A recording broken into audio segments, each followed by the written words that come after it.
Hello အားလုံးပဲမင်္ဂလာပါရှင်ဒီနေ့မှာတော့အရန်လောက်ရလွယ်ပြီးတော့မှအရန်စားလို့ကောင်းတဲ့တရက်နှုတ်စိန်တာကူလုံကြီးလေးကိုလာမျှဝေပေးမှာဖြစ်ပါတယ်တရက်တီးရသည့်အချိန်မှာဒီဟာလေးတော့လှုပ်ရှားဖြစ်အောင်လှုပ်ရှားကြည့်ဖို့ပြောချင်ပါတယ်ရှင်စိန်တလုံးတရက်တီးမဲလေးနှလုံးကိုခွဲထားလိုက်ပါတယ်ပြီးလို့ရှိရင်တော့တလုံးခွဲကို blender နဲ့ကြိတ်မှာဖြစ်ပါတယ်ရှင်ဒီနေရာမှာလူများတယ်ဆိုရင်တော့တရက်တီးမဲလေးတွေကိုပို့ပြီးတော့မှသုံးလို့ရပါတယ်အိမ်မှာက2ယောက်စာဖြစ်တဲ့အတွက်ကြောင့်မို့လို့တရက်တီးကိုနှလုံးပဲသုံးထားပါတယ်ကျန်တဲ့တစ်ပတ်ကိုတော့အတုံးသေးသေးလေးတွေတုံးပြီးတော့မှထည့်မှာဖြစ်ပါတယ်ရှင်ဒီလိုအတုံးသေးသေးလေးတွေတုံးပြီးထည့်လိုက်လို့ရှင်တော့ပို့ပြီးတော့မှ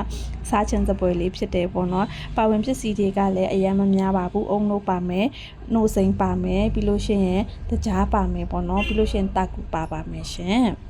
blender နဲ့ကြိတ်ဖို့တရက်တီးတွေကိုအုံနှုတ်နဲ့ထည့်လိုက်ပါမယ်ဒီနေရာမှာအုံနှုတ်လုံးဝမသုံးမယ်နှုတ်စိမ့်ပဲသုံးမယ်ဆိုလဲအရန်ကိုစားလို့ကောင်းပါတယ်ပြီးလို့ရှိရင်တကြားကိုတော့နှစ်စွန်းပဲထည့်ထားတယ်ပေါ့နော်ပြီးရင်တော့ blender နဲ့တီချာလေးလုံးဝ